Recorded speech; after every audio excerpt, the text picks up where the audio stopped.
It being 7 o'clock, I'll call the July 5th meeting of the Ossipee Planning Board to order. First item on the agenda is the roll call. Connie? Here. Bruce? Here. Roy? Yeah. Dennis? Here. Frank? Here. And Rick St. Jean? Yeah. And Keith's here. And Bob is here. And Bob, I'm sorry. Okay. First item is to review and approve previous meeting minutes. First one is from June the 7th, which was a rather lengthy one. Has people on the board? Okay, Connie made a motion to approve. I'll make it. Roy seconded. Any discussion? One word correction, if I may, on page 5, 2 actually. I am being quoted here. I think simple neighborly courtesy was the word in the first line of page 5, not curiosity, but courtesy. Required us to extend abutter privileges to Effingham and Freedom and everything. So change curiosity to courtesy. We can't hear you back here. Speak up. Sorry. I'm suggesting that I said, the word I said was courtesy, neighborly courtesy in extending abutter status to Freedom and Effingham, not neighborly curiosity. And that's all I would have. Okay, any other discussion or comment? All those in favor? Approving the minutes? Anyone not in favor? So be it.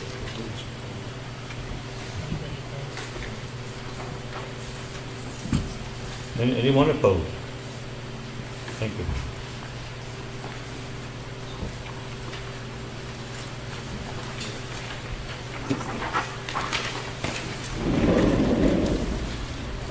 Next is the minutes of June 21st. Has everyone had a chance to review the minutes of June 21st? Connie makes a motion to approve. Bruce has seconded. Any discussion? No discussion. All in favor? Approving the minutes. Anyone opposed? Been approved.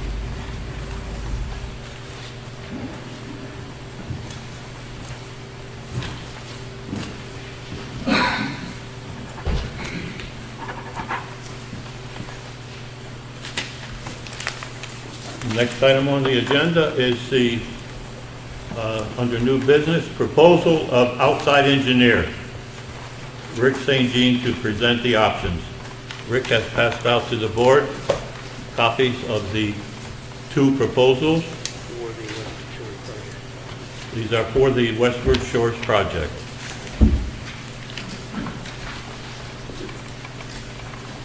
They both include dollar amounts. And the R.F. Fisher Associates has a scope of work as 4 items: a site visit, a comprehensive review of the data provided on the plan, and we will confirm that the plans meet the Town of Ossipee zoning regulations and the New Hampshire DES requirements. And they will prepare a report providing any deficiencies, if there are any. The proposal from Jones and Beach is rather lengthy. I don't think I'll read them out, but the scope of work is more defined, and the price is relatively lower. The Jones and Beach proposal for the first review is $2,900, and if a second review is required or more background looked into, it's going to be $1,600 for the second review. For a total of not to exceed 4,500, is that right? 2, 3, 4,500 would be their total. Max.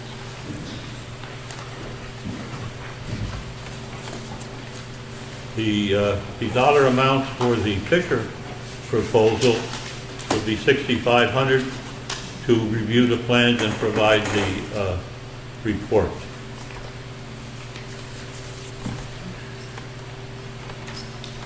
Are there any comments from the board on these two proposals? Rick, do you have any comments on it? I would recommend that the board consider the Jones and Beach proposal.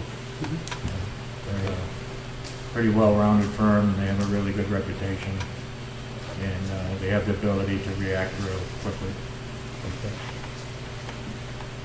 Okay. I didn't read through the entire proposal, but what sort of time frame were they? They figured they could have a report complete by the next meeting after tonight. The next meeting after tonight? Yes. Okay. Does anyone else have any comments from the board? If not, I'll take a motion. Yeah, I got a little bit of comment. We're at July 5th. I kind of like the idea, but how long are we going to tie these people up for? They want to get started. If they do a review, it's another meeting, or 2 or 3, 4 on the agenda again. Well, the board did vote to have the review done. And as Rick stated, they would have the report available for our next meeting. So that's really not holding it up. Unless they see a significant issue, I presume, in which case we then work it out with the applicant. Seems like every time we get to this gets to be a bigger headache and a bigger headache. And we're supposed to be able to help the people and make sure they're in compliance. Not hold the project up forever. Can you speak up, please? I am sorry. I just said I think it's becoming a bigger issue every meeting we have here, and it seems like we're holding the people up for a lot longer. Is my problem with this. Well, we don't even have a final set of plans yet until tonight. So, well, it's a big project, and they have been forced to change them several times. All right, then. Any more comments? If not, I'll still need a motion to accept either bid. Is that your motion, Rick? Motion's got on the board. Oh, I'm sorry, yes. Well, in lieu of Rick, I'll move that we accept the Jones Beach proposal. It's more detailed. They promise results by the next board meeting, Yep. and the price is lower. Is there a second? I'll second. Frank seconded? Okay. All right, any discussion on the proposal and/or the Jones and Beach This is a proposal? guarantee you'll be ready for the next meeting. Yep. Okay. Any more questions? If not, all in favor of accepting the Jones and Beach proposal?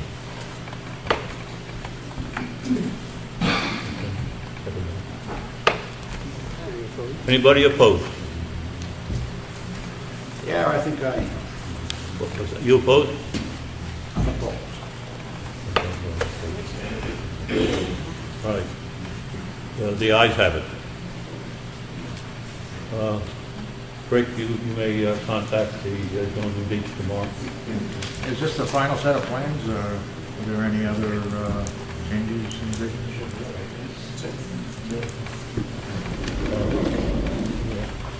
Now, they'll have to have access to the entire file.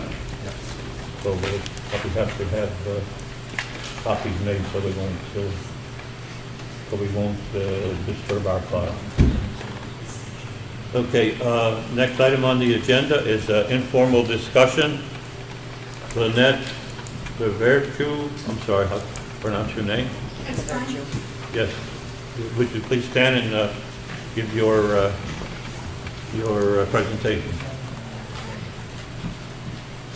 I'm currently looking to open a gymnastics/sports center in Ossipee. It's on 790 Route 16.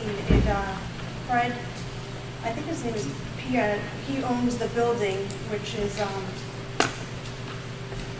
currently used as manufacturing and storage. So I'm looking to change use of it and put in a sports center there.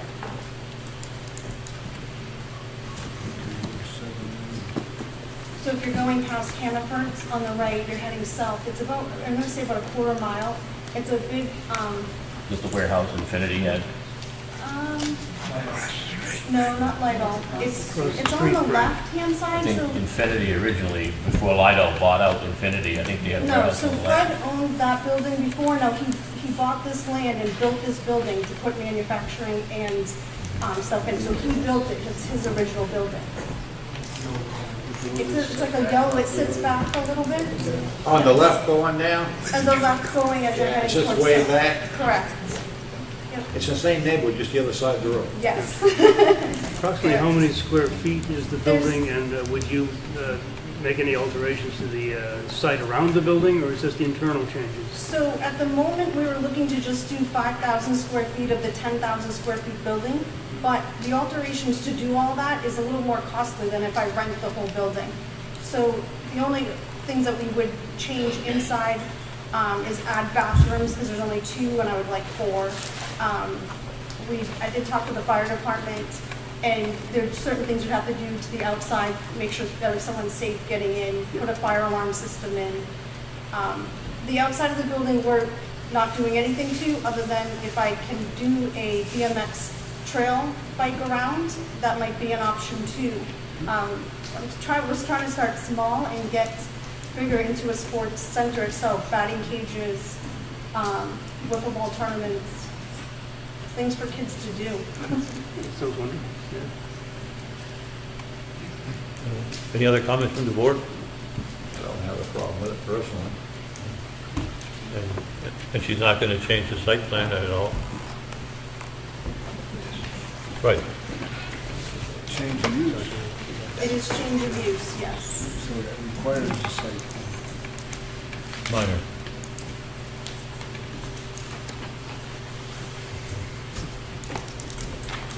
Does the board agree that we need to put forth a change of use in a minor site plan? Just a minor, the park is pretty well there, everything is fairly new down here. So she meets the fire department stuff and everything other than the safety codes and inspector. That's his own house. Yep. It's a retail. It's been previously approved for a retail operation. If it's been previously approved for a retail operation, then there's not really a change of use from what our records show, is that right? I did hear that it was approved to do retail in there, but We would like to let you avoid doing a site plan review and the expense that might be involved if we can. That would be We great. need to check with Laura, if you would, to see if our records show that it has a retail approval, in which case there wouldn't really be a change of use, would there? The Steve? last time it was here, it was before us with Yeah. with auto repair business, Mm-hmm. was what came to us the last time. I don't remember what happened with it. Right. Yeah, it was approved for it. Yeah. Auto repair and gymnastics are considered the same thing? Well, Retail. It's retail, it's outside. Something Everything outside. in town is retail. Gymnastics is a lot less messy than auto repair, that much I know. Yeah. You ever work on a car, you have to make yourself the monkey sometimes, maybe it is.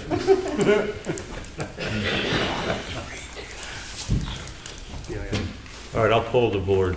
If she needs to do a site plan review or not, we'll just let it go as the previous use, which is a retail use.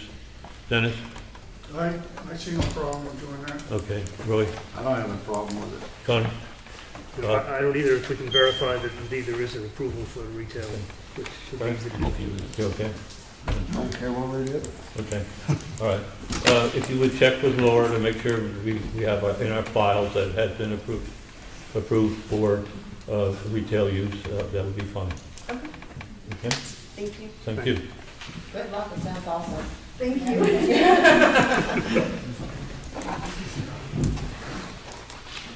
Next item is the unsatisfied condition. One item is applicable tonight, and that is the last item, Viscotti Development and Dollar General Store. They have submitted a subdivision application, and the hearing will be scheduled for July the 19th. Other than that, nothing else has changed on the unsatisfied condition. Next item, I would like to ask the members of the planning board if they would like a copy of the planning board handbook. It comes out through the state, and it's a fairly small handbook compared to the large land use book. And we can order them for any member of the board who would wish to have a copy. It doesn't come in a binder, but it'll come punched. So if you have a binder or something to put it in. Yes. Okay. Yeah, I'll take them. Okay. No, thank you. You want one also? Bruce? Bruce? I said no, thank you. Oh, no, okay. Bob? Yes, please. Connie? Do you want to loose leaf one of these?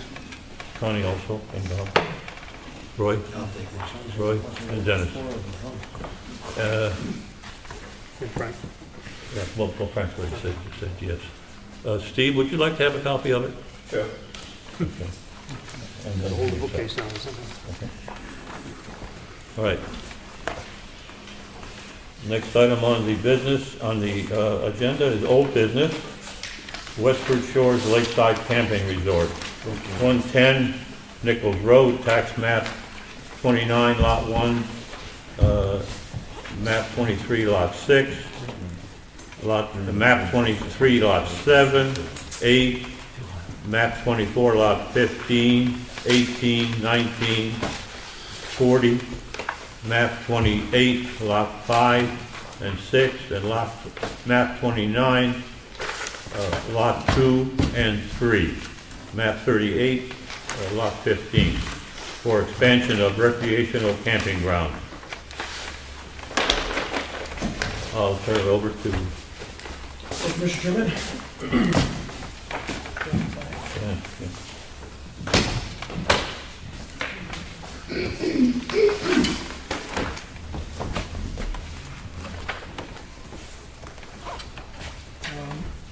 My name is Dan Flores. I'm with SFC Engineering. Last time you were here was last month to present the, at the time, finished plans. Since that time, we have made one significant change that I do discuss. And basically, this came about per previous concern by both the Planning Board and Green Mountain Conservation over the proximity of the peninsula sites to the water's edge.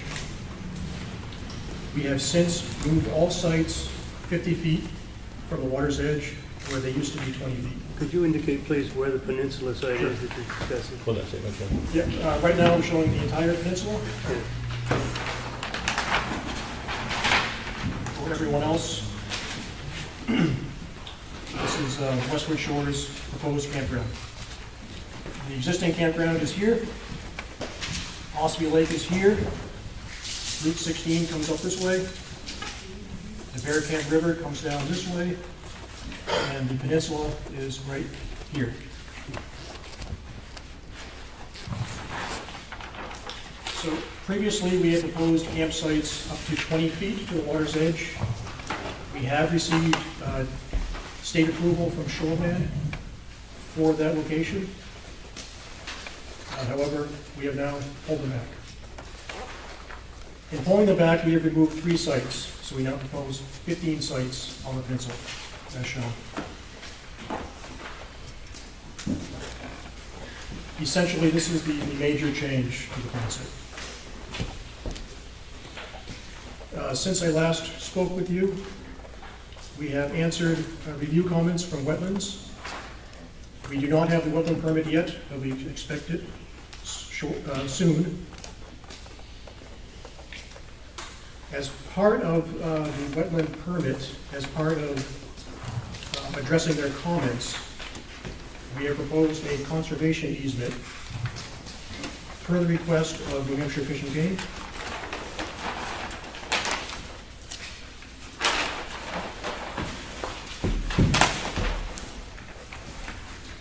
again, just a quick summary. Proposed campground here, existing campground here, and peninsula here. We have proposed, and Fish and Game has agreed, to a 34-acre stretch along here, the hatched area, which represents the north bank of the Bear Camp River, up to the floodway, as well as the 11-acre island area, which forms the outlet to the Bear Camp River. So in total, that's 45 acres in conservation easement. Another update for the board. Over the Memorial Day weekend, we had a traffic impact assessment performed, and that report has been submitted tonight. And just to quote from it in summary, the proposed campground expansion is not expected to materially impact operating conditions at the intersection of Route 16 and Nichols Road during peak hours. Essentially, right now, we are waiting on the wetland permit, and that's it. Trying to ask a question. Is that specific to Memorial Day impact or holiday impact or any? It was chosen as a busy weekend, representing. A busy weekend. Yes, yep. Who's going to hold the easement? New England Forestry, and they also own the land on the other side of the river. Uh-huh. Excuse me, Mr. Chairman, point of order. Could I ask everybody to go to an outdoor voice instead of an indoor voice? It's really hard to hear, and everybody would like to hear. If you don't mind. My apologies. So you confirm the New England Forestry Foundation would hold the easement that you're granting of 45 acres, and they already own or have an easement on land on the opposite side of the river, is that right? Correct. Oh, go away. Sorry. Anything else, Dan? Is that the major, or the bulk of the changes? Correct. Yes, sir. All right. Any questions or comments from the board? Yeah, I've got one question. On your peninsula out there, was that always originally part of that property, or was that a boundary line adjusted to bring it into that property? Where the house used to be? Yep. That will be consolidated as one lot. Yeah, but was that a separate piece of property moved into that property? Bought Yes. separately? Yes. Well, I guess my question to the board is when they're moving into that property, is it grandfathered for development, or is that a different set of rules? I guess that's my only point that I'm wondering about, and have been wondering about, because the one development was the house. The rest of the campground have a problem, because they can't widen the causeway to meet the bulk controls. That's a long causeway, it's a safety issue, and they're trying to develop it. Would one of us be able to take a pencil like that and turn it into a campground? Have we reviewed? And how is that represented to the state? Bob? Yeah, I'm sorry. Have we reviewed a boundary line adjustment for that property? Not that I'm aware of. No. We would have to do that yet. That would be a separate filing, I think. Correct. Yeah, okay. Otherwise, I think our regulations would apply to that land as they do to all the rest of the property for this project. Apply to what it was before the boundary line, wouldn't it? No. If I could. We do have special exception from the ZBA that includes that lot with the other lots. Yeah, but not from the town. That would be a town ordinance, because you incorporate it into the major thing. The special That's exception. my point. Yep, the special exception is with the town zoning board. With who? The town zoning board. Board of Adjustment. What was the special exception for? For the use of the campground and expansion. That don't sound right. That wasn't part of the campground at the time. It was not part of the campground at the time, Tony notes. It's not part of the campground, so how can they incorporate that as part of the campground? Just for the audience, Connie did state that that was not a part of the campground previously.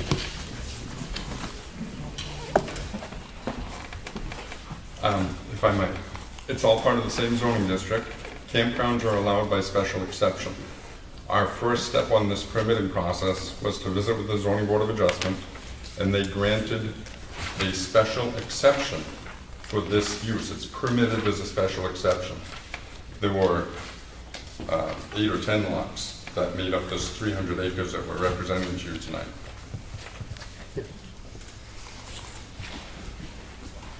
Wasn't the question whether they got a lot merger or not?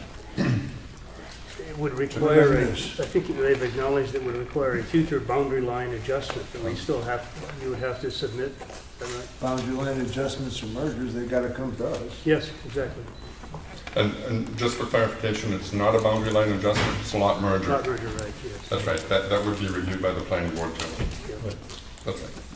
Which would be a whole separate process. Not a large one. Right. Any other questions from the board? How can we approve that if they don't have that yet? Just a thought. Northgate Ossipee LLC owns all of the properties that we're representing to. They're all individual properties. As a condition, these would all be merged into a single property. Okay. They gotta be How can you merged. approve it? How can you approve it till it's merged? It can't be approved till it's merged. Or, If necessary, you could operate all 10 separate units all by themselves as one coherent campground, to simply pay your taxes on 10 different properties. we'll be happy to do that and make sure that the merger comes to you. I'm sure you will. Any other questions or comments from the board? Okay. Rick? Well, I sort of think that we're having, we're talking about creating emergency access to this peninsula for a condition that we're creating by approving something. That's where my problem lies.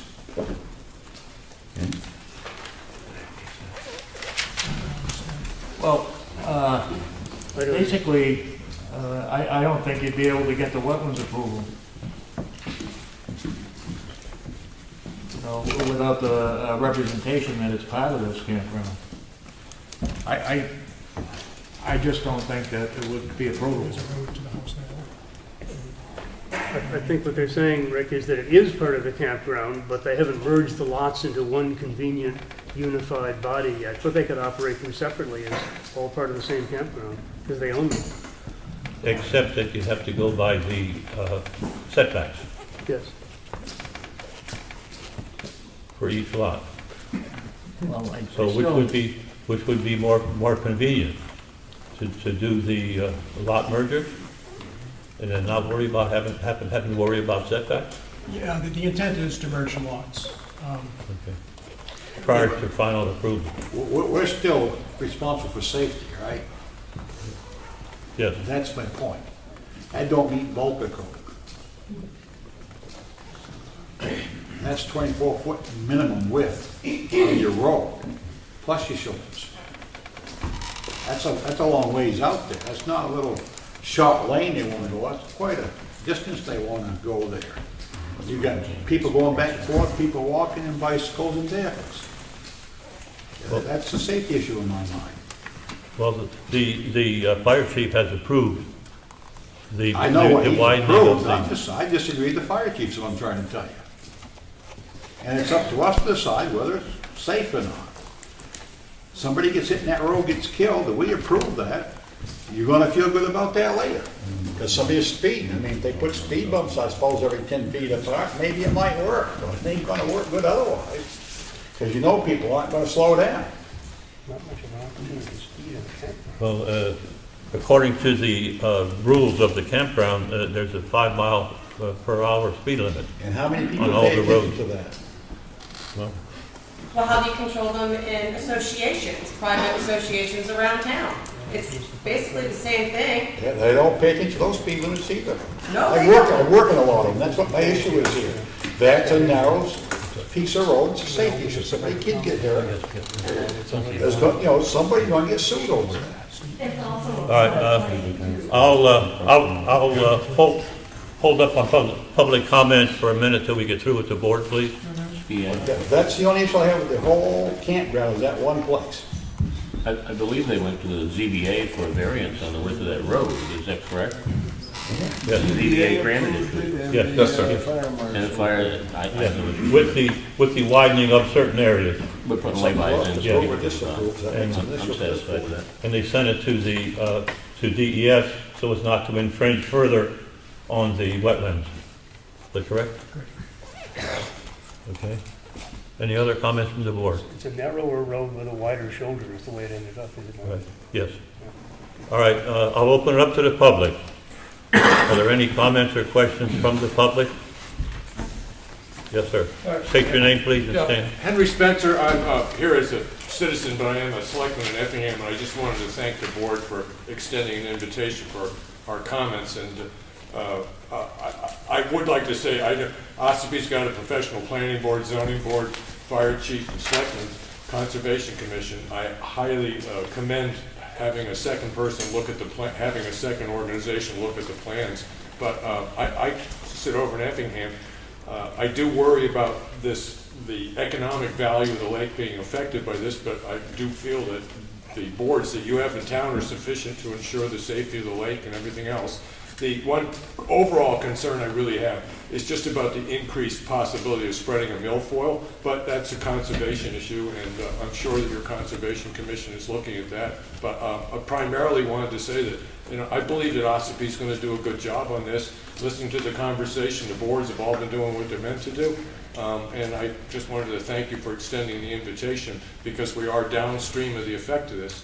And the literature I did read on it, the concerns that you all have been thinking about are the same concerns that I would have thought about if I was on one of your boards. And so I just want to say thank you for doing a good job and keeping a close eye on this. And particularly thank you for approving having a second person come in and review the plan, or firm come in and review the plans. So thank you very much. You're welcome. Any other comments from the public? Yes, sir. Stand and state your name, please. Danny Steer, Conway Daily Sun.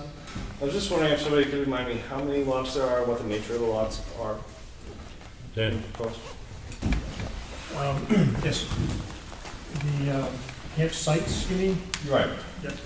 There are currently 258 campsites at the existing campground, which again is in this area. We are proposing 246 new sites in this area. Could you turn that, please, so that we can see what you're talking Sure. about? Is that good?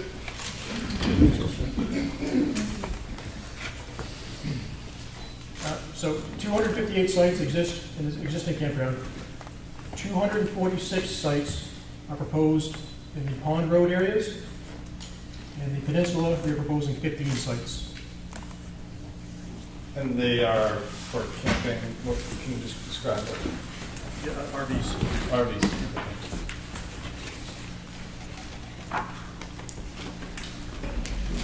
Mike Fayou. My question is regarding septic. Is that an existing septic for each site, or is that a universal dumping station for these RVs? You got it? Yeah, if you could just outline the whole septic system for us, that would be helpful, thank you. I'll start with the peninsula. There is currently a septic on the peninsula. There's currently a 3-bedroom dwelling.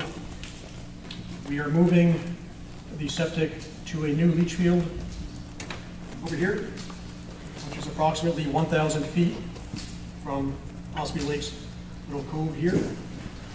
The state requires 75 feet, we are 1,000 feet. The Pond Road area, all of these sites up here are being serviced by fields here and here.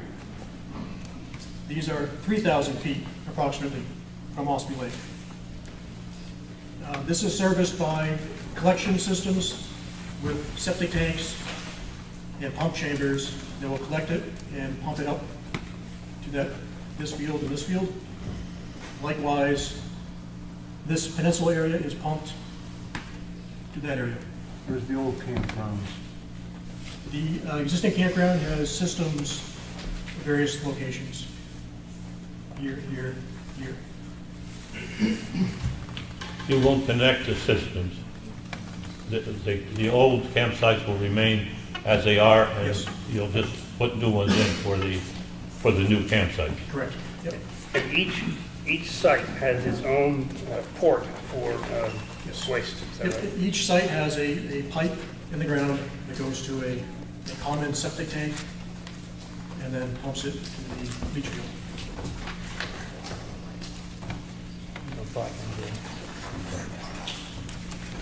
Is it gray water only or black and gray? Black and gray. Yes, sir. If I could just do a follow-up to my question. I guess my concern hearing about this is the seasonal floodplain and what impact if the elevation of the water to these RV homes where there's no one there because it's very early spring when the flooding may occur.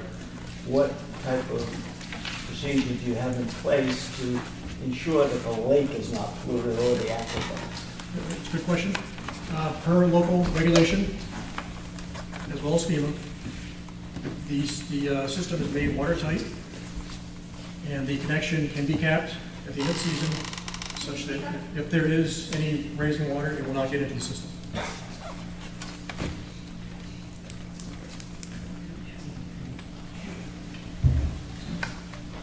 Joe Deacon, sorry, I'm sorry.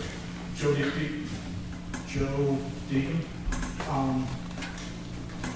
The town of Ossipee is supposed to be opening up to an economic development, developing the economy here, and being open to any businesses coming into town.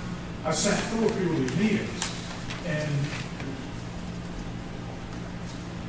they're trying to come into town. This gentleman did, as far as I'm aware, I didn't all of it, but I did some. This gentleman was the developer for Danforth Bay. You did the architectural work there, the layout plan. Yes, we did the design, yes. They did a phenomenal job over there. There's no reason why we shouldn't be seeing that type of development happening with this. They're redoing the septic so that it's more improved. They're changing it so that it's less disruptive. They're taking tanks and moving it from the shore, moving it inland. And you're asking for conservation land also as part of this?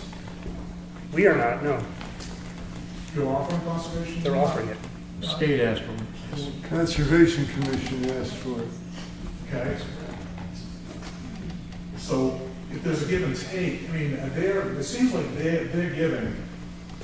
And I just see everybody on this board just putting their heels in and just saying no to everything. They're a new business coming to this town. They're gonna bring business to this town. They're gonna bring dollars to this town. And I think we should be a little bit more open to it. I don't see anything disruptive here. I see that they do fit on the property, and that's what the planning board's about. The state and DES deals with the septic problems and all that. So why not let them deal with it? I'm not really sure what the second look at the plans are all about. Is that for the septic systems? It's for the entire project. It's to ensure that the entire project conforms to our regulations and DES. We need a second set of professional eyes because it's larger than any one of us can competently assess. But if DES doesn't prove it, they won't, if it's not okay to DES, they won't prove it. Just because it meets DES rules doesn't mean it meets our zoning regulations. No, but the DES most likely is pretty stricter than the zoning ordinance is pretty down. No, Joe, our zoning ordinance can be, and in some cases are, more strict than the DES. Yeah, no, I'm not saying, but I'm just saying, give these guys a break. I mean, you got the brand new business coming to town. Joe, there's been a back and plan tonight. there's been a back and forth. No, I've heard this, and I see the smirks all the time. This is what the town should be. Mr. Chairman, I think it's all. Let me finish first, bro. There's been several continuances on both sides, I would say, and there still have not been all the approvals as requested from DES or other state agencies. So it's not that the board is putting their heels down. It's been just a progressive improvement and changing of the plans to conform in different areas. So I don't see where there's any heels in the ground. Bob?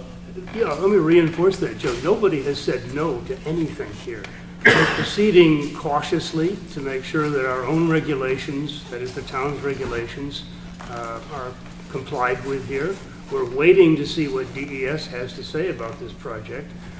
I think we all feel that the applicant, the engineers, have been very professional in their responses to all of the concerns that have been raised so far. We're not digging our heels in. We're also not moving hastily. And one of the parts of the process here has you here this evening, along with maybe 50 or 60 other people. The whole point of this is to give the public, including representatives of neighboring towns, a chance to ask questions as are being asked tonight, and hear the responses from the applicant. So that's what we're all about here. Mr. Chairman? Yes, Roy. I'd like to make a comment to Mr. Deegan there. I never said I was against it. I got a few safety concerns with Peninsula. That's the only safety concerns, and the leach field was brought up by a gentleman in the audience tonight. If you go back in the minutes when they first came in, I went over that very heavily to check on that, because I'm a licensed installer. I've done excavation and logging all my life. And my biggest concern is our regulations, and the people get treated fair, but the most priority in my book is safety for the people. That the fire trucks get there, able to get there, and people don't get hurt or run over due to stupidity. Otherwise, I have no trouble with business at all. But I don't like people telling me I'm against it or I'm smirking, because that ain't the case. Mayor, I didn't remark to anybody in particular about smirking, unless I can walk across the board that anyone was talking about. But, and I also didn't say Henry said no, but it just seems to be being drawn out continuously. Mostly paperwork. And thank you. Any other comments from the public? Hi, I'm Kwiatkowski from the Green Mountain Conservation Group, and I have a question for Dan. Dan, can I ask you a question? Firstly, I'd like to thank SFC for reviewing the peninsula and considering less energy development and moving those sites away from the water. As you're well aware, we are focused on water quality, and we do monitor the lake as well as tributaries coming into the lake. We have seen some spikes on that actual site. Normally phosphorus at that level is around 7, and we have seen spikes this summer at 100. We don't know what that's from, but phosphorus is a concern to the lake. We are an organization that supports the road, but not at the place where it's going to impact the largest tourist dollar revenue, which is the lake. We want to make sure that's protected. So we embrace that you guys are discussing this and asking for review. Dan, I was curious if you had your septic permit yet in place, and had a question of the pumpage from the peninsula up to the site. What you're going to do? Are you going to bury that in the road? Is it going to be above the road? I know that the ZBA did grant. The road currently is a driveway. It's 8 feet wide, and they did get a variance to put that in at 16 feet instead of the required 20. So I'm just curious if you're going to be burying that pipe that's going to go through the leach field. And we can talk a little bit more about getting the septic from the peninsula up to the leaching fields. Thank you. Thank you, Brian.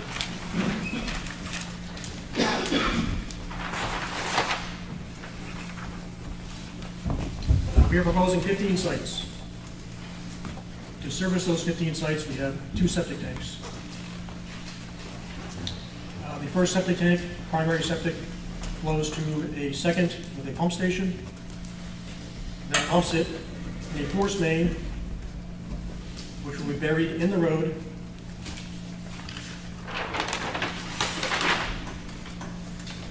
Up along here to the new leach field.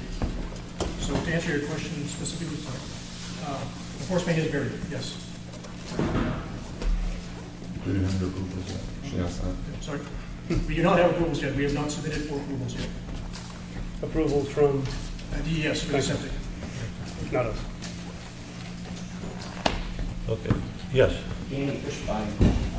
That septic pipe running through, will that be buried below frost?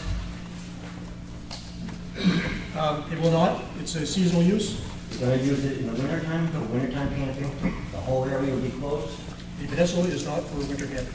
Because they have the winter camping in the old. Yes. And those pipes aren't below frost, Correct. and they would freeze up. I don't know if they're freezing up, but the peninsula that we're dealing with now will not be winter use. The trailers that are in there, will they be staying there? I don't know yet. They will have to comply with FEMA. In a floodplain? Correct. Yep. I thought when I asked you a question before about whether it's seasonal or not, you said it would be closed in the late fall and the early spring. Now you're telling him it'll be closed in the winter. Make up your mind. Should I answer that? Yes. We have put the seasons on the plan for the board. The peninsula itself will not see winter usage. That's not part of the proposal. Some of the sites in this area may. The winter usage specifically was to address the existing campground. The existing campground currently has limited winter season for snowmobile. And that's where the seasons came from. That information is on your plan somewhere? Yes, sir. Yep, it's on the overview plan. Yes. As I recall, that was requested a while back. Yes. And there's no water, right? Correct. In the wintertime, there's no water service. But there will be water in the pipes, the sewer pipes. Water doesn't sit in sewer pipes. Now, will be empty? I'm sorry, what? The water in the sewer pipes will still be in there, into the tanks. The water will drain the tanks, yes. Right. And they can freeze? I don't know why they would. No. Because what happens is, in the old section, they would freeze the lines going into the tank. And what people would do is run their hot water, because a lot of them had water points under their trailers.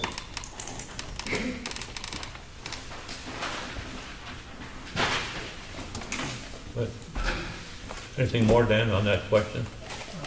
No? All right, yes, ma'am. Yes, I have a question. State your name, please, and drive. I'm Donna Bailey. What is the actual season for the peninsula? You say it won't be open for the winter, but is there an opening and closing date? Yep, the summer season is defined as the first full weekend of May until the first weekend after Columbus Day. And that's it? Correct. Ma'am, could I get your name for the record again, please? So it's Beilleus, Donna. Donna Bailey. Okay. Thank you. Yes, ma'am. Lori Lane with Green Mountain Conservation Group. Dan, I know we've talked about this before, but I feel like knowing how many campers would stay on the property year-round and the flood emergency plan would help with understanding how this will be managed in the event of an emergency. And you say you haven't determined how many will be left year-round yet, or what FEMA guidelines for that are. Do you intend on putting that into the plan soon? We've stated throughout that they will have to meet FEMA guidelines, either raise them up above flood level or remove them from the site. We have stated throughout that the question of seasonal versus transient at the new location has not been determined. That will be market driven. Will that answer your question? So you can't really assure what type of campground it will be. Will most of them be less than 180 days, or will most of them be raised up out of the floodplain? There are a lot of guidelines on that. Right. How will they be removed? Where will they go if they're left? I feel like it's an important aspect to the plan for the community to understand. Yeah, as I stated, FEMA requires two things. You either raise them above flood or you remove them. If they are transient sites, I would envision a fifth wheel trailer or an RV comes in, does their business, stays for a week, and leaves. The question of a seasonal could also be that case, where someone rents it for the season, occupied by their own trailer.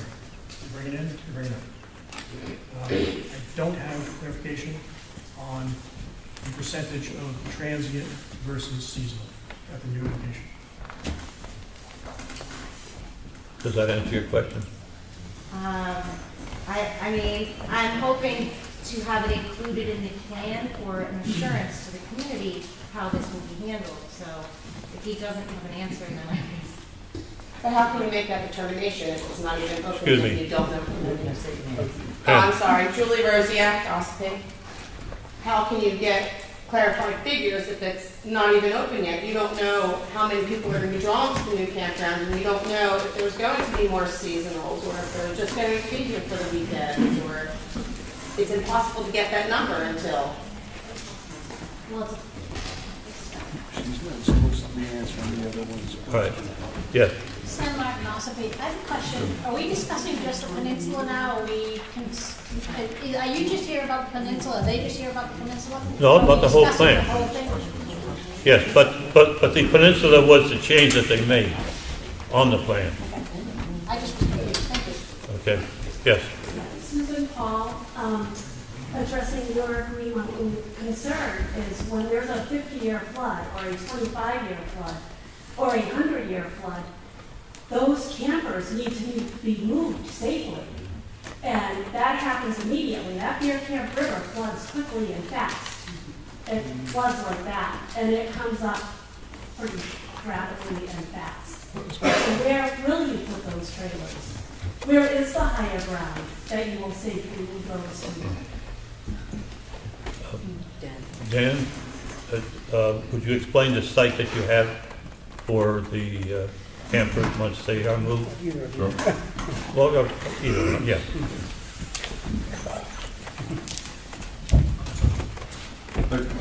My name is George Gillette with SNC Engineering Partnership. I work with Dan. The question has been asked in several different views. What are we doing during the flood? We do understand that in the past, water has come up in the peninsula.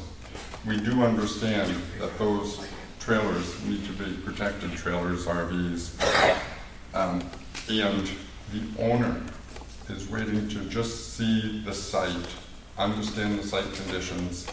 He knows he has two choices: to either secure them and raise them above the floodplain elevation, or to move them. Do you understand that? Oh, I understand Okay. perfectly. You're talking about the peninsula. It's not just the peninsula. It's that whole acreage that is underwater. I'm not kidding. Have you ever been here for that? No, It's ma'am. quite a sight. It's quite a spectacular thing to see and behold. How many times in your lifetime would you say you've seen that? 3 times. All right, one at a time. George? Yeah, three major and then some smaller ones. So there are two options for the owner. You only got through one. Yeah, don't sit down. George? That's correct, and the second option is to move those campers to higher ground. And you talked about the flooding, and we do understand that this area in 1998 started the flood elevation of 412. No, it was 6 to 8 feet at that time. That was the screen. Excuse me? You can make a comment. I'll let your name, please. You're right. It was 6 to 8 feet, depending on where you were. And I do have a question, what the flood plain is, or what are you speaking of, what numbers, flood-wise? What do you consider to be a flood? What elevation do you think it is? Elevation 414. Could I get your name, please? E.B. Wright, W-R-I-G-H-T. Thank you. Yes. Marie McConaty from Ossipee. I've been here 25 years, I've seen it flood down there, but I see a lot of old camps on the lake that don't seem to get washed in, that are just on cinder blocks. I don't remember seeing that. There may have been in the past. I think I don't know how many people have been camping or have owned campers. You invest a lot of money into them. So if I'm gonna bring my camper there, I'm gonna make sure rain's coming, this is known to flood, I'm gonna get up here and I'm gonna get it out. Because I don't wanna see it damaged or destroyed or washed away. I understand there may be several that maybe from New York or maybe from out of state that can't get here. And I think at one of the past meetings that I've been at, they've said that they have tractors and they have equipment that they can take it and move it to higher ground. But it would be, I would assume. 250 campers all at once? I don't think 250 campers are staying all at once, is what I'm saying. This is seasonal in and out.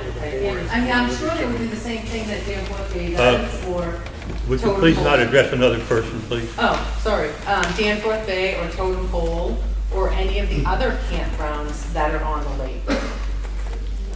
They would have to deal with moving your own camper. I mean, the owner would have to take some sort of responsibility, I would assume. Right, take responsibility or organize a response that can be Correct. taken care of. Yes, we think. Well, I'm Nadine Chapman from Freedom. The question I have is, there is Totem Pole, there is Danforth Bay, but is the property at those two places in a floodplain as it is here? No. Thank you. Harry? Harry Merrill, Ossipee. I guess I'm older than you people, because I remember that no flood. I just remember back in the 50s. Harry, you remember the Great Flood. The 98 one was nowhere near as big as the 1950, we'll take my word for it. My only concern is, when this first came in, I thought it was a pretty bad thing.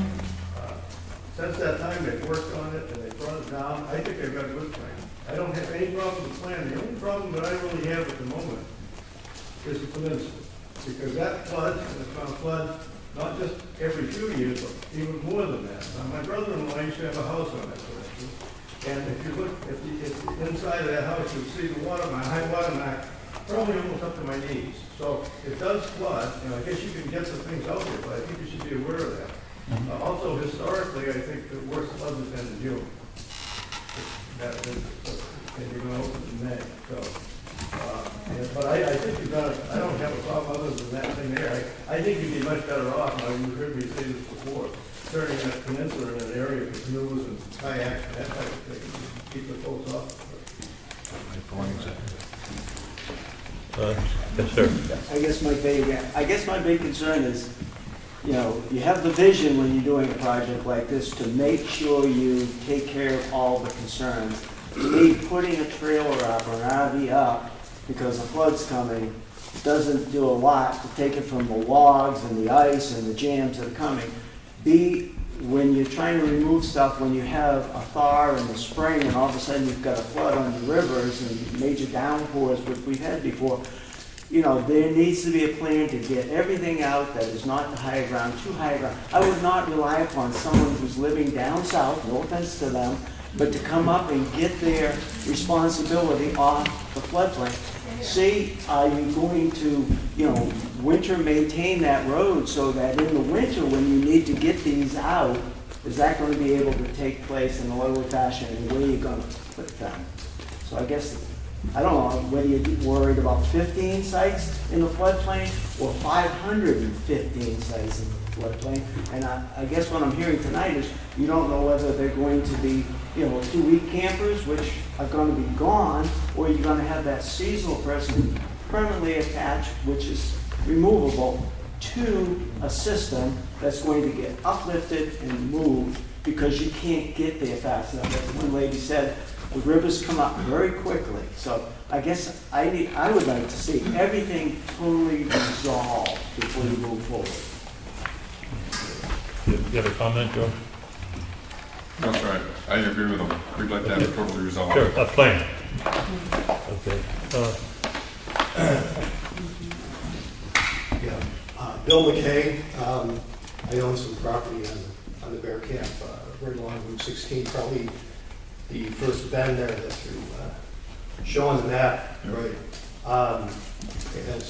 I've owned it for about 30 years, so I have a little experience about, not as long as Harry, but a little bit of experience about the flooding issue. And it was interesting over the weekend, my sister came for a visit, And our kids now are in their 20s, so she wanted me to go back and look at some pictures, dig out some pictures of when they used to come to visit. And I found one from August 12th of 1990. And we had a huge flood, bear camp that day. And my property almost totally flooded. And that wasn't the 100-year flood. The 100-year flood, I think, occurred in '06, just before we bought the property, but the previous owner had put the mark on a pole where it was. And, since then, there's been, I had some concern. My concerns were the monitoring of the dam. And now that issue seems to be resolved, the occurrence of the minor flooding has lessened. You know, the state can tell when a big storm is coming, and they can adjust the level of the dam prior to any big rains. But those floods still occur. They occurred last June. None yet in 16, but they did occur in 15. We had a minor one, almost one over. So I don't know what the elevation difference is from where the lake in the peninsula is to where I am, but there is. Now, I also like to say that I think a campground would be good for the town, because what better tax dollar can you have? No kids entering the school system, tax revenue, and it's a great idea. However, the location, like Mike said, and other people said, all of these issues need to be resolved, because this is the gem of Ossipee, the lake. I mean, there are very few $1 million homes that are not on the lake in the town of Ossipee.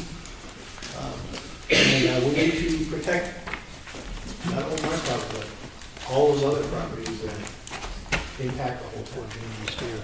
You concur? Yes, sir. I was just wondering if the planning board could just briefly describe some of the regulatory steps that need to happen before Westford Shores can do what they want to do. And you have to do an approval, and the state has to do some approval. Well, they have to get state approval for their permits, which they have, as I understand, put in for most of them, or all of them, Dan? Yes. Okay, they have put in for all of them. Almost all of them. Almost all of them. The major, for sure.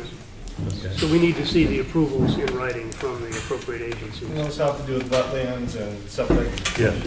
Basically from the state. And then you have to do your approval, and then they're good to go.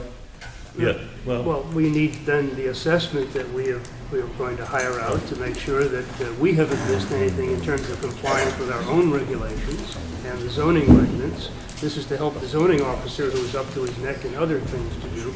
He doesn't have time to sufficiently survey a 550-site campground. Well, once the state signs off on their permits, you sign off on this approval, then it's a go. And there may be certain conditions agreed or imposed that would have to be accepted, and this is for discussion with the planning board, so there's a process you have to go. yeah, and like it was discussed earlier, they do have to do a lot merger of their lots, which is another step. They should, anyway, they don't have to. They should. Well, yeah, well, to not have interference with the setbacks. And do they need the lot merger to do the part up above, or just for the peninsula? Yeah, Everything. approximately 10 lots. Because if you were here when I read off the map and lot numbers, each of those lots have to be merged into one, unless they are not a part of the actual physical camp sites. My understanding is they could probably do the top part without doing the peninsula. Jim, maybe you should talk to these guys after the meeting and Sure. have an interview. It'd be simpler, if you don't mind. Okay, Mr. Chairman? I'm sorry. Okay. Yes, ma'am. Donna Vega again. Is this meant to be a singular effort, or are these units going to be condominiumized in the future? There's been no talk, as far as I know, about condominium. You know, like totem pole campground, I think. Good luck then. Yeah. George? Condominiumization would suggest there's a change of ownership of the lots. There is none. We've been talking about seasonal use campers or transit campers. So somebody may come here and camp for the season, for the entire season, but there's no sale of that lot, no condominiumization. And Mr. Chairman, I just wanted to clarify a point that was discussed about the permitting process. Yes. We're anticipating that should we earn planning board approval, that construction could continue. Construction is going to be phased per each one of the septic systems. So for instance, we'll construct this septic system and that would earn us these here. Each one of those septic systems would be approved individually because the well and the septic system are married to a set of sites. So we're not going to have all of the septic system approvals in place prior to a planning board approval. That's correct. Or planning board action. You're going to start with the peninsula, as I understand it? That is their focus, yes. Northgate Ossepee's focus. Okay. The peninsula, and then the second area would be the upper area or the lower area? They haven't talked about the sequence of how they would go from there. Okay. So this is a phased approach. It's not the whole thing done, bang. That's correct. It'll be 3 phases. At least. Okay. All right. You were talking about, George, you were talking about being seasonal in there. If it's anything like the original campground, those seasonal sites, they stay there permanently, they pay, I think, $250 to $600, whatever it is, to keep it there for season. Every one of them has a roof put on it, a deck put on it, a porch put on it. How are they gonna be movable? How can we move the existing campsites? We won't. You can't, but the new ones, if they're seasonal, there'll be no additions, no roofs. They have regulations into what they can do, what they can't do, but this is being developed by current regulation. Westwood Shore, as I understand, is very old. Areas as old as you? Over here. And so some of that is... How old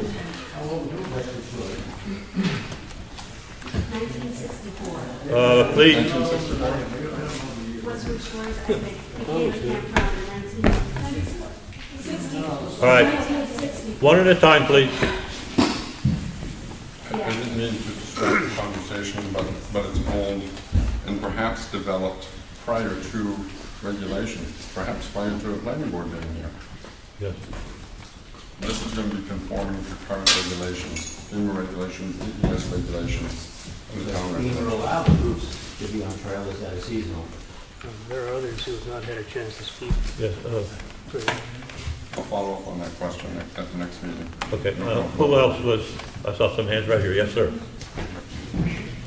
My name is Paul Eno. I am the chairman of the Freedom Conservation Commission. And here's 2 points for information, really.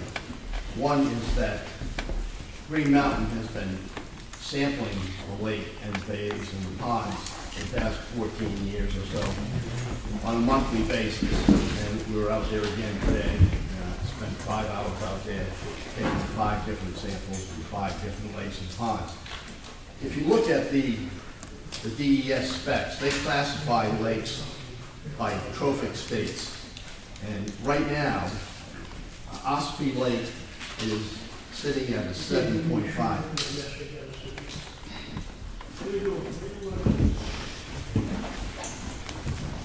They have basically number 1, 2, and 3. We are at number 1. In 2002, on a scale of 1 to 8, it was rated at a 6. In the past 14 years, it's gone from 6 to 7.5, I believe. That's a relatively short period of time, and that's quite a leap. think that's one thing that we all have to be cognizant of. The other thing, and it's a big question, it has to do with water runoff, phosphorus loads into the lake. That's a huge problem. And it has to be addressed. It has to be addressed because of the clearing of the sites that are going to occur and because of the roadways that are going to be built. And the water runoff from those roads and from those sites has to be addressed, where it's going to go, as opposed to just washing into the lake. And just one quick question, Mr. Chairman. On the agenda, it mentions a list of letters that were received from various organizations and towns, and I don't see freedoms here. Was there a reason for that, or was that just an oversight? We don't like. I will defer that to the secretary since she receives the letters. Well, the original letter from Freedom was certainly received because we responded to it. You did? Yes. I was just curious as to why it wasn't listed. Sorry. It may have been on the previous meeting. That's fine. Thank you. In the back. Maureen Downs, I'm an Madison resident, also on the Madison Planning Board. What's your name again? Maureen Downs, D-O-W-N. D-O-W-N-S. And like Mr. Eli, I am concerned about the phosphorus loading in a lake that's just wonderful in our region. I enjoy the lake. And I'm wondering if the engineering folks had considered the possibility of not having those 15 sites on that peninsula. The reason being is, first of all, that only represents about 3% of the total campsites in the whole area. Not having those campsites and perhaps considering it to be a day-use area with foot traffic only would alleviate the septic question, it would alleviate the safety question about moving campsites during seasons when flooding would take place. So the expenses of all of those items alone, I would think, just looking at it from a business perspective, could make it very manageable to at least not have that island or that peninsula be the point to hold up their whole plan. It's just a suggestion for consideration. Thank you. They have addressed the peninsula at least more than once or twice, and this last time they addressed the issue of having campsites within 20 feet of the lake, and it's now pushed back to a 50-foot distance, and which really conforms to anything that the board has approved at the town level ever, as far as I know. But perhaps you'd like to respond directly to her question about the peninsula. Yes, thank you. Didn't seem like a question, it was more of a comment. Yeah, and actually, Was that a question to which you wished to have a response? Yes, I asked the question, had it been considered due to the expense of maintenance of the road, of the septic system, of the possibility of safety issues during flood time? It's a very small percentage of business, and I was wondering if there was consideration for not having those be campsites, but have it be a day use with a campground at large. Thank you. Sure.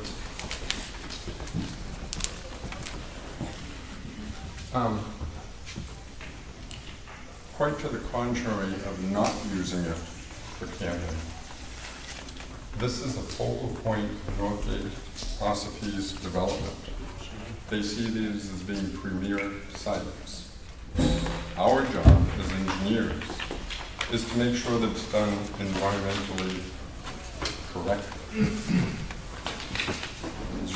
You're moving the leaching field 1,000 feet off of the water, where there's one currently sitting right by the house. The discussion of the road is something that hasn't been reviewed with others. It hasn't been mentioned as pull-offs along the road. We narrowed it down, by the way, as the chairman pointed out, to reduce the environmental impact, the wetlands impact. So it's a 16-foot road. And then lastly, actually, because of the surface that we're putting underneath each one of the camping units, actually increasing the permeability of the peninsula. So we're addressing the concerns to be able to earn the right to have campers out there. The short answer to your question is no. They're seeing that as premium sites, and that's a focus point for them. Of course, that's your option also. That's correct. Sam Ossipee, I have a question. There are several towns surrounding the lake. There's several homes on the lakefront. Are we going to monitor all the gray water and all the septic systems that get hit when the water rises? It isn't just Westwood Shores. Westwood Shores definitely is not going to pollute the entire lake, but there are several old camps that where their gray water goes into the ground and goes into the lake and septic systems really close to the lake. I mean, this is an overall picture, and this is a multi-town picture. I mean, we're going to send somebody in there to every one of these homes and check on their septic and their gray water. He said the phosphorus is going up in the lake. Where's that coming from? Is it coming from washing machines and they're just draining the water? Well, that's not a planning board issue. Addressing looking at the other homes. It's a big issue. It's a good question. It's not just Westwood Shores that is going to pollute the lake. It's a huge issue. I mean, it's several towns. It's a good question, Sam, but our jurisdiction, our remit is this particular project before us right now.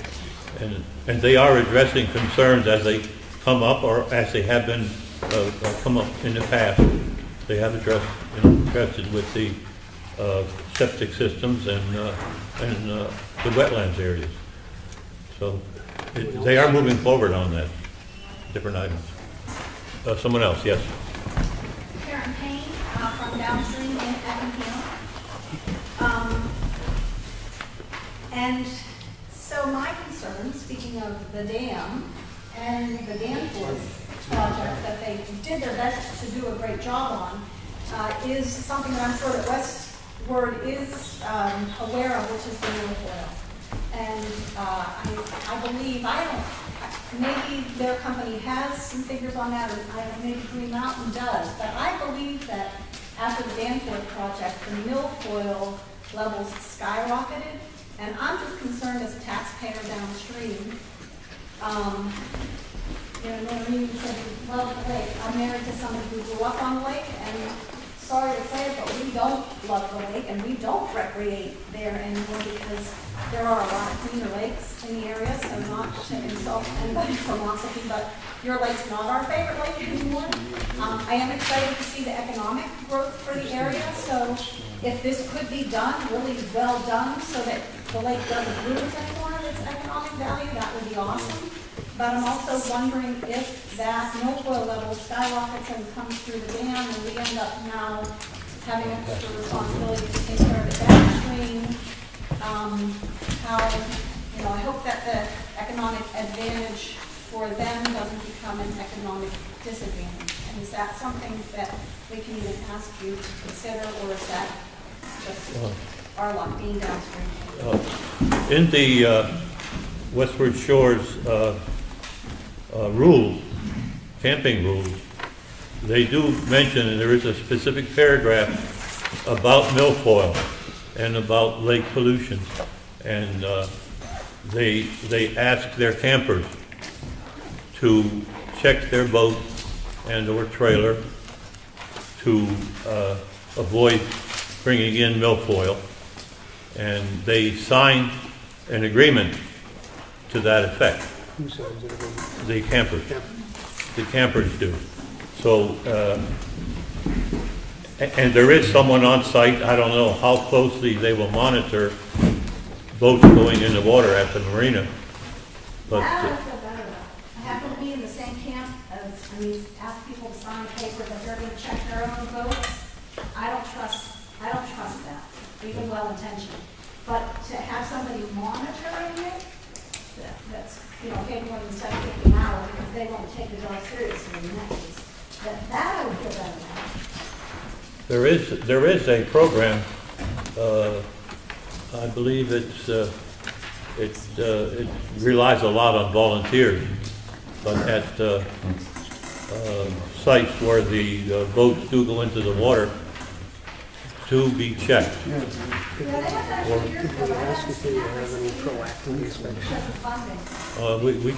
We can ask them directly. Dan or George, is there any provisions for backing up the requirement of the campsite? Will you inspect and enforce? Is there some proactive plan that you have to make sure? Well, the only thing hard and concrete that we have is, like the chairman pointed out, the agreement. But with the concern, we're going to be checking with New Hampshire Fish and Game. They have a couple boat ramps on the lake, and we'll see how they monitor it and prevent the spread of milfoil. And we'll talk to Westward Shores about how to implement some of the same processes. And is that the planning board jurisdiction to actually ask for a plan for that? Or to ask for an emergency plan that I heard people talking about? That would be what, Fish and Game or wildlife? You can't just pick one person or one group out while everybody else is doing it. You know how many boats that come in and off the lake every day, and you want to pick on one group? How long do you think that's going to go? People have to be mindful when they go on the lake. And you're going to have people that aren't. And you hope that Fish and Game and other departments will catch these people. And they'll be fined for it. But you can't expect anybody to, handle that kind of situation. It takes a group, it takes an effort. And it's not just the Western Shores, Totem Pole, or the landing here in Ossipee. People have to be mindful of what they're doing. If they've got stuff all over their engine when they pull a boat out, even if they're not sure what it is, they have to clean it off. Don't take it to another lake or another pond. That's education. That takes time. That's not what we're discussing here tonight. We need to hear evidence that this could be harmful. That's what we're looking for. This is lake water. These problems you're talking about just isn't something Western Shores will bring to. It's already here. The milfoil is already here. The lake, someone said the quality of the water is going down. It's not from the campus. I've lived here all my life too. I was here when the camps were one bedroom with a small porch on the front. Today, those have been replaced with 10, 15, 20 rooms with 6 baths, and they're going into a leach field that's right here on the water. So if you want to know where your contamination is coming from, go around the lake and talk to individual homeowners. Blair, do you have a question? Yeah, actually, can I just address this first? Because some positive things. I know the town of Ossipee has worked with the Moultonville Rd Association. In the past, has gotten funding to fund a boat launch on the Pine River, and I think over at the other marina. That could be something that they could partner with the Western Shores folks.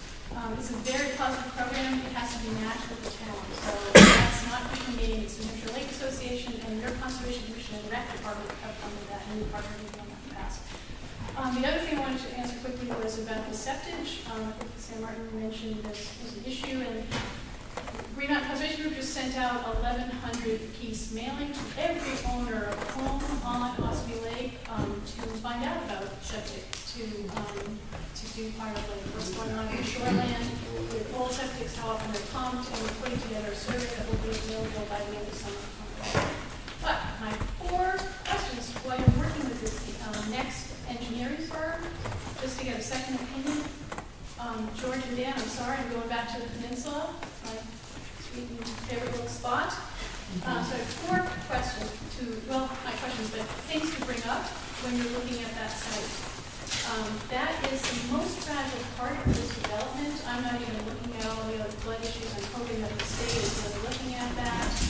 There is already a house there. They're not going to demolish that house.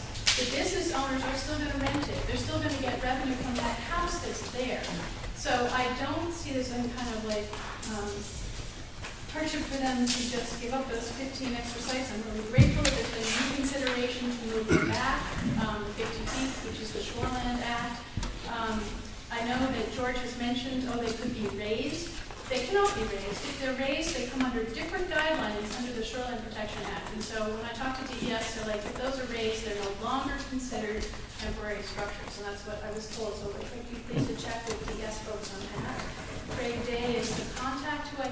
2 at Dayton, New Hampshire, Thirdly, I think you guys are aware, thinking of the 1998 flood, Saco, Maine called up the Dam Bureau and said, hey, we're getting too much water on the Saco, you've got to stop the water coming out of Ossipee Lake. And that's partly why that dam was shut, and it backed up all the way to Bear Camp River. So just FYI, talk to people in Saco, Maine who are dealing with the flood downstream. That's very downstream. And fourthly, this is a little sticky. I wasn't really going to bring this up because it's more of a zoning board issue. But there was a lot of misinformation presented at the zoning board when they approved this. And one of them was Ossipee Lake Alliance. They did not endorse this project. There's a conflict of interest in who sold that property, and I think you need to review all that information in the zoning. That's all. If I may add, that really was reviewed 2 meetings ago in great detail. Thank you. Thanks. Okay, any more? I think we're all here to, protect our greatest asset, which is Ossipee Lake. We all, love the lake, we enjoy the lake, but I don't know if people have gone down, around the lake on a Monday after a busy weekend. It smells of dead fish. There's too many people out there. We have 4 major rivers flowing into Ossipee Lake, 1 river going out of Ossipee Lake. And what happens is everybody's starting to use the bear camp. You can find boats now up to Route 25. Pine River, that landing, I think was a big mistake. They have nobody monitoring. They're going to put more boats in there. Westwood Shores wants to add another 260 lots in there. And what's going to happen is you're going to have probably, 120 more boats. They might be trailing in and out every single day. But there are going to be more boats in there, there's going to be more traffic, and I don't know if you've been to the sandbar out there. There's got to be 500 people. You've got to get there 6 o'clock in the morning to get a spot. And I don't know how they do it, but they buy a 30-pack and stand there all day long and never have to go to the bathroom. And it only flows out one way through Levitt Bay. Look at Levitt Bay, that's a mess in there. We had a camp in there. And it was all weeds, 3-4 feet high. It's the protection of the lake we're here for. Yeah, I think they're doing the septic right. There's no question they're doing them right. It's the amount of people. If they could say they're going to come in, be tents, campers, and leave, that's great. But they're going to be building in there, just like they are in the old section. I've seen it. I was a camper in Westwood Shores. Thank you. Yeah. Mike Bailey, I was following up Mr. Barron's statement about, I was asking about, I'm asking about jurisdiction, and is within your jurisdiction to expect and or create an emergency evacuation plan for the project? The entire thing, including getting out into the peninsula in the middle of the winter. That could also be a part of the fire chief's that would inspection, because he has to do with with access and egress to all these different campsites. I disagree. What do you disagree with? I think we can put a What condition do you on say, there Bruce? that they have to come up with a... Speak up, please. Cannot hear you, Bruce. Can't hear you, Bruce. I disagreed that it's up to the fire chief. To me, we can put a condition on there that they have to come up with an evacuation plan, which would silence some of the people. While I've got the floor, you'd silence the conservation commissions if you made that conservation land, all the wetlands on that side. I mean, the wetlands, you can't use them for anything. Why not contribute the whole thing to conservation easement? And the other thing, if you want to silence most of these people about the environment, just take away the peninsula. It's a simple thing to satisfy everybody. I'm looking for a compromise here. Half the people want it at all costs. We got to have it because we need it for financial reasons. The other half say, our lake is a financial reason all by itself. I'm just offering a compromise. I'm sure that they're taking notes on it. I've been about 25 minutes now trying to get your attention here. Okay. Going back to the lady in yellow way down there. Go ahead. When she talked about the peninsula. and going to the septic, even if they took everything off that in their defense, they would still have to run that septic pipe. Because it's a long ways out there, and if you have canoe stuff, they'd still have to have restrooms and stuff. That's a pretty expensive project. And in the same token, once they meet all the guidelines, whether I agree or disagree, it's the planning board's job to back the law, which means you vote for a project that meets all criteria. We're just here to make sure it meets that criteria. And we're not supposed to impose stuff that's not in the law. Well, this is why they're going through all these hoops with the state, getting all the permits, permitting, submitting their plans so that they can be reviewed, and that they do adhere to the state laws as a minimum. Could I ask a... Go ahead. I have a technical question, but one that has been raised by a couple of the towns, the neighboring towns or nearby towns. In the event of a flood, and structures or RVs have to be moved on an emergency basis, the town of Porter, Maine actually puts this most explicitly. It says, what design hardening and material selections are in place to prevent flood debris, logs, trailers, from compromising septic standpipes at each lot, permitting the open exchange of water, sewage, trash, waste, and contamination. I do note that in your rules for seasonal rules and regulations, you say that campers, it is your responsibility to ready your site and move your RV park model in case of extreme weather. Well, what if your campers don't live up to their responsibility?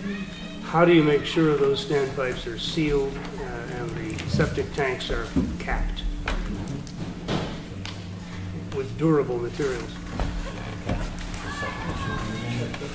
20 feet on the earth.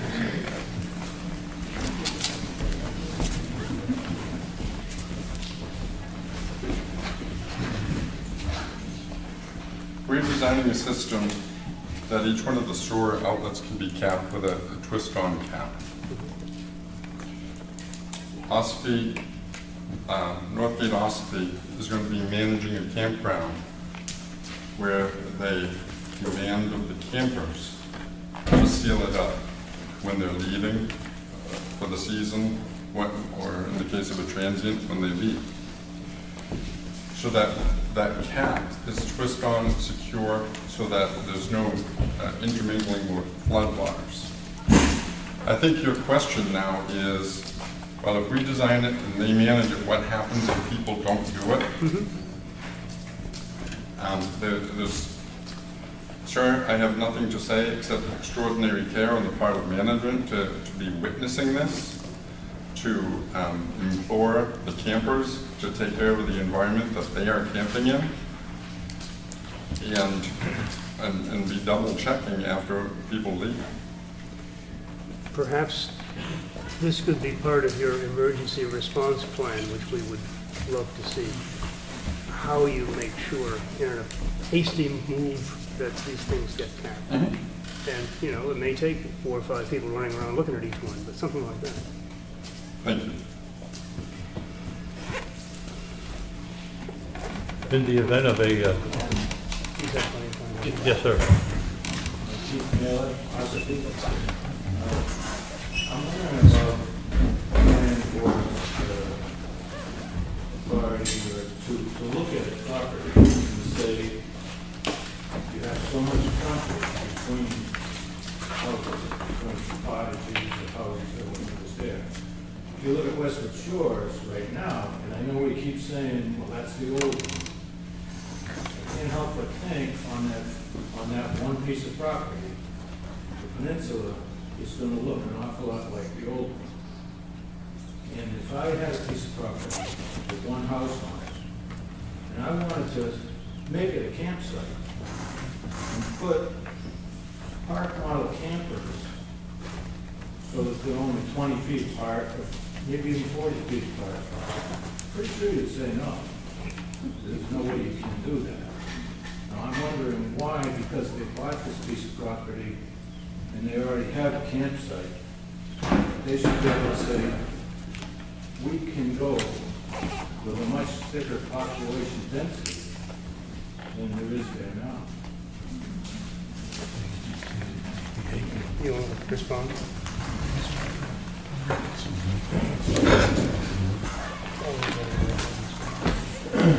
Thank you. The Ossipee zoning regulations requires 1,600 square feet per site. In the peninsula, we're providing 2,100. And it, so to answer your question there, it's, meets that requirement. My question is, if I had this property, 300-foot frontage, Okay, good. I'd probably be allowed to keep one house on. Yes. Maybe I could squeeze a second, but I couldn't put 5. For 15. Why can they put 15? Because these end up being cottages. Some of them are nicer than some of the cottages that are there. They start out as farmhouses, and they get bigger. They get roofs put on them. Some of this discussion, we keep talking about that these are seasonal campers. Well, it's only the people that are seasonal campers. The campers never leave. They're always there. They're sold from one person to another. And that's what would happen with those too. You can go look on their website and see what you can buy. If you don't buy them from them, you buy them from the previous owner. And you pay a lot more than those little pieces, those cottages or parking lots will cost you if you went and bought a new. You're paying for the right to keep it there. So it's like you're taking this one piece of property, one nice little house on it now, and you're going to allow them to put 15 more. Even if they're 50 feet back, they're still beautiful.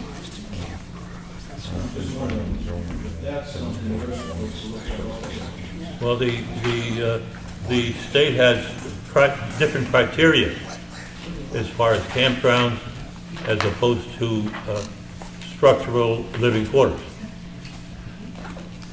Am I correct? Mr. Chairman, Yes, sir. I believe that if someone would move a camper to this new site, and they wanted to put a roof or a porch on the front or over the top, it would have to go before the zoning office. No. You'd have to get a permit. No. Why wouldn't you? We allow $2,500 of work without a permit. So we would need, we would need to restrict the fact in the thing that they can't do it, because it is seasonal, and they are supposed to be movable. Right. So we'd have to have it rolled into there. Okay. That would be my guess.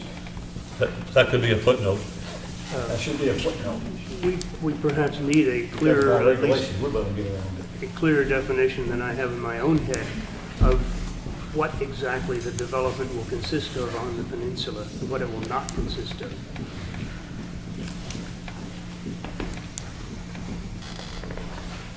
Okay. Another question? Can that be put in there, that no buildings or structures put around these trailers? The planning board would put that in, the stipulations? No accessory buildings? Right. They were always allowed to have a shed. You know, it could be 2 foot by 4 foot. But we can lot have golf carts. Well, that could also be a footnote, George. You know, consider it. Yes. Okay. Anyone else? Yes, sir. Mr. Chairman, Mike Izzard from the Lakes Region Planning Commission. I had submitted a copy of some draft notes that I prepared. I have a question and a request. The question is, what's your timeline for me to finalize those notes and submit them to the planning board and to the applicant? And the request is for a set of the full-size plans to be able to do that review effectively. That'd be by the next meeting. I think that's what we have here, is the final plan? No? Yeah, even if they could be provided electronically, I did come up to the Ossipee town offices and spend some time reviewing the plans. It's fairly comprehensive. To be able to do that at my leisure and mix of other work responsibilities. Can you provide electronically, Lakes Region Planning Commission, Mr. Izzard, with full set of plans? Are these it? No. You have my copy if you want. No, I have an 11 by 17 copy, magnifying. He needs the glass. full package electronically, and they will send it to him. Okay, You have this one, but he you wants can get together and get the email set up. I did have one other comment, I think. I wasn't prepared to provide testimony this evening, as I suggested, the notes are in draft format. But during my review, and I think the applicant mentioned 414 feet as being a key point to this site. Looking at the FEMA flood maps, that is precisely where the floodway delineation ended as well. And it's a curious thing to me, I've never come across that on a plan site where that delineation ends on a straight line as opposed to a contour. And so when you look at the Bear Camp River in proximity to the proposed development on the peninsula, that floodway isn't delineated where the oxbow is on the river. Could you point that out? Yes. I believe right around here is where the floodway delineation ends at 414 feet. The oxbow on the Bear Camp River and the proposed access way to the peninsula. In extreme flooding events, I guess just as a planner, my concern would be, you know, how the river does react to that oxbow and what the result of the access way to the peninsula would be. Well, that could be addressed on their emergency planning, I would hope. Yes, sir. Thank you. Yes, and subject to further discussion at the next session when we have our own review in hand. Any other questions? Comments from the public? In the back. John Rod, President, Ossipee, GovernmentOversite.com. Beyond me or something that somehow we all must feel liable for someone who decides to camp in the floodplain, because that's their business, and between maybe their insurance company and themselves, why should we be liable if they want to take that risk? And why would the campground be liable to move their property if they're not there? That's an inherent risk they make in going onto the peninsula. If they have enough money to cover their losses, that's their business. You don't want the pollution in the lake. Well, I would hope that, one way or the other, because that's the nature of the flood. Well, we prefer not to have trailers floating across the lake. I would hope that SFC Engineering would try to be a good neighbor in that respect. I agree. May I add also that I'm sure that the planning board for the city of New Orleans is still in session while everybody still moves back in. New Orleans, this is a campground. And you don't need campers or other things floating around the lake. All I'm trying to do is establish a neutral ground. I understand what you're trying to do. Within reason. I understand what you're trying to do, but there are things we have to do, and safety is one of them. And the lake is another one, and the lake is actually getting worse, and it is overcrowded. If they're with an illegal status, then it's not, you know, it is what it is, and you vote for it. But we gotta make sure all the I's and T's are crossed. We've made a few mistakes in the past years. We didn't cross a T or two, it cost us pretty dearly. But once you approve it, we can't pull it back. Well, thank you. There's been a lot of good comments tonight and questions. And yes, and I'm sure that George and Dan have been taking notes. I've seen them both taking notes. And whichever of these questions or comments can be addressed reasonably, I'm sure that they would. I would hope. You take one or two more and then we'll come Yes. back. My name is Jane Bird. Actually, George will be a good neighbor. He will make sure that things are done properly. He worked on the things in town, which is located on like a bay. We are seasonal. The tanks don't freeze. We have very To be honest, he's an honest individual, and you will be a good neighbor, and I know you will work very hard, and I only know that from experience with working for 3 years with offices in the town of Effingham. Good, thank you. Any other questions? Otherwise, I'm ready to close it to the public. George, do you have any comments? Very early on in the evening, you talked about going to Jones and Beach to get review comments from them so they could return them here. If you have the occasion to be able to forward them to us so that when we return, we can have addressed the comments, yes, that would be very helpful rather than come here to receive them. Yes, as soon as we receive them, I'll have Laura, or Laura will, pass them on to you. Thank you very much. Okay. All right, it's closed to the public. Any comments from the board before we go into these letters we have and things? I think this guy will be pretty well hit him pretty hard, I think. Okay. We'll go through, we have a letter. No. I have a letter here from Mr. and Mrs. Patrick, F-A-T-Y-O-L, which requests that it be read during the meeting.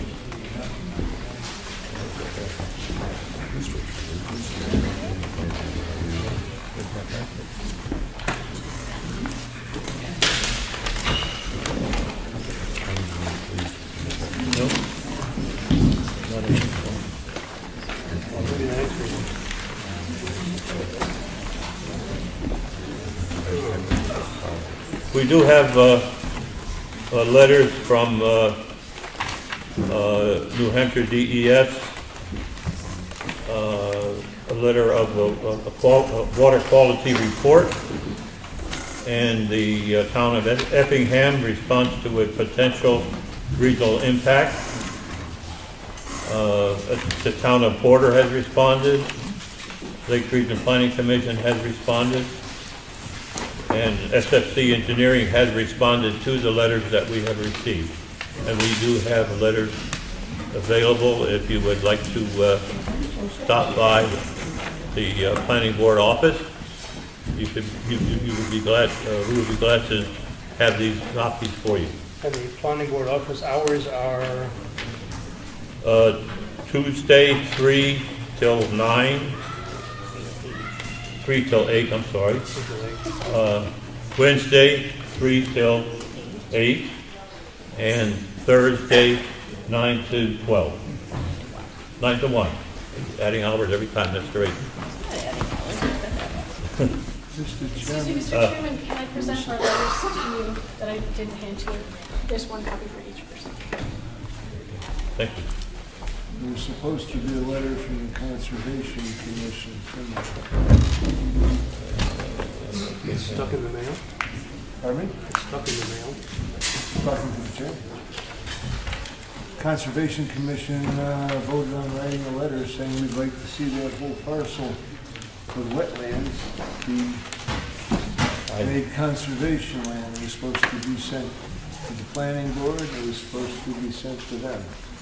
I haven't received any letters. No, thank you. You're the one who was supposed to write. Either you or Ron.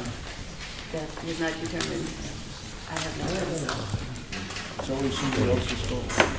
I just pointed it out. Good. Right.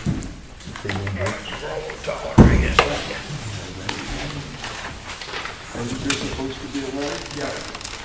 Who is supposed to write? Chairman. Conservation Commission. The commission was supposed to write it. Okay, the chairman was supposed to write it. I guess he didn't. All right. I guess we have that one. All right.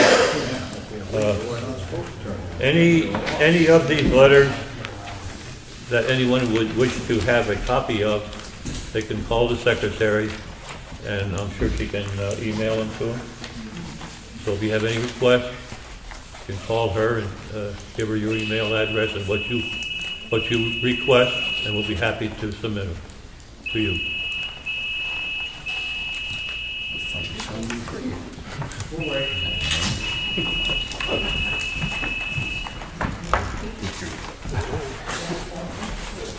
All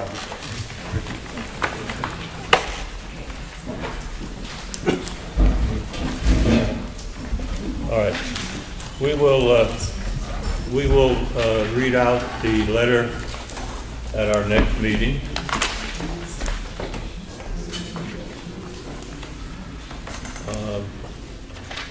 Next item on the agenda is the master plan revision. Don't we have to continue this? Oh, Yes. yes, we do. We will continue it to the next meeting, which is, Shall we move that this be continued to the following meeting on which date? July 19th, July 19th? that's the next meeting. I'll second it. okay, been moved and seconded to continue the Westford Shores application to the July 19th meeting. Any discussion on the continuation? All those in favor of continuing? Troy? I missed that, what was that? We are voting to continue the meeting to our Westford Shores till our next meeting. Thank you. I was reading that, I didn't hear that, it's on the wrong side, I apologize. Everybody. Yep. Anybody opposed? Okay, next meeting. Next item is the master plan revision. Do we have anything new on that? We do not, okay. We have a letter from New Hampshire DOT for a driveway permit issued to Richard Graham III, 185 Route 16B, tax map 42, lot 66.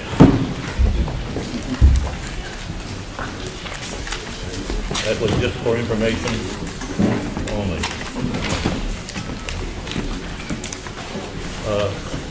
The next item is the June budget and revenue report.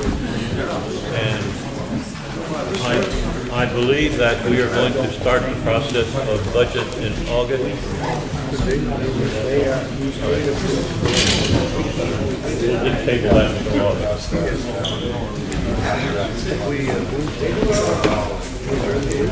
Yes. I'll take a motion to adjourn. Connie moves, I second. Okay, any discussion on adjournment? All in favor? Get the hell out of here, did I hear that? Any opposed?